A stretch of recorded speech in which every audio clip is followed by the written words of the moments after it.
পৌরাণিক উপাখ্যান।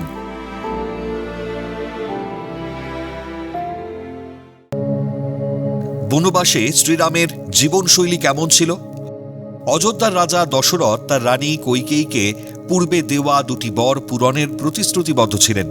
কৈকেয়ীর দাসী মন্থরার কুপরামর্শে তিনি রামের পরিবর্তে তার নিজের ছেলে ভরতকে অযোধ্যার সিংহাসন এবং রামকে 14 বছরের জন্য বনবাসে পাঠানোর দাবি জানান।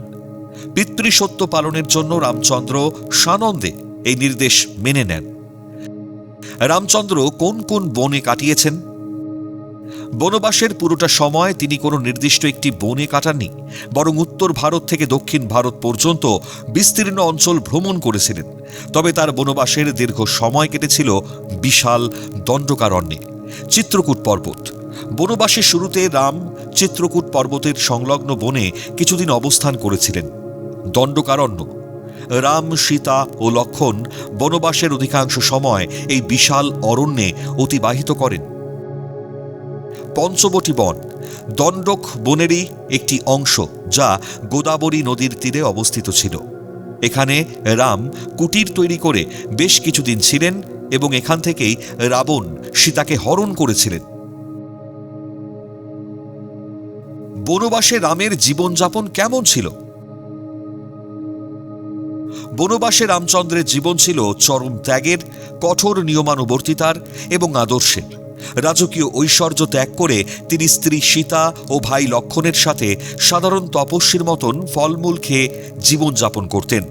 হিংস্র সাপোৎসংকুল অরণ্যে গাছের বাকল পড়ে দিন কাটানো, মুনি ঋষিদের আশ্রমে সময় কাটানো এবং সমাজকে রাক্ষসের হাত থেকে রক্ষা করাই ছিল তার প্রধান জীবনশৈলী। রামায়ণে বর্ণিত তার এই বনবাসকালীন জীবনযাত্রার মূল তথ্যগুলো এইরূপ। সাধারণ পোশাক ও আহার। রাজকীয় বস্ত্র ও অলঙ্কার বর্জন করে তারা গাছের বাকল পরিধান করতেন।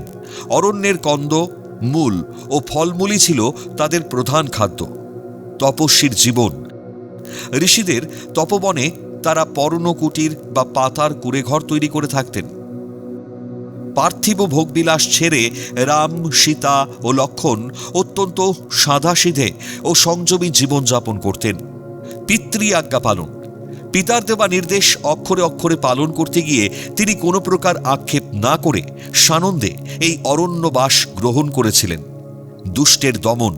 বনবাসের মূল উদ্দেশ্য ছিল অরণ্যচারী সাধু সন্ত ও মুনি ঋষিদের রাক্ষসদের অত্যাচার থেকে রক্ষা করা।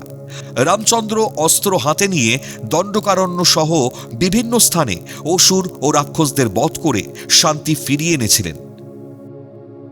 সামাজিক সাম্য ও ভ্রাতৃত্ব। অরণ্যের সাধারণ আদিবাসী, ভিল সম্প্রদায়, শবরী বা গুহক চণ্ডাল সকলের সাথেই তিনি পরম আত্মীয়তার সম্পর্ক গড়ে তুলেছিলেন।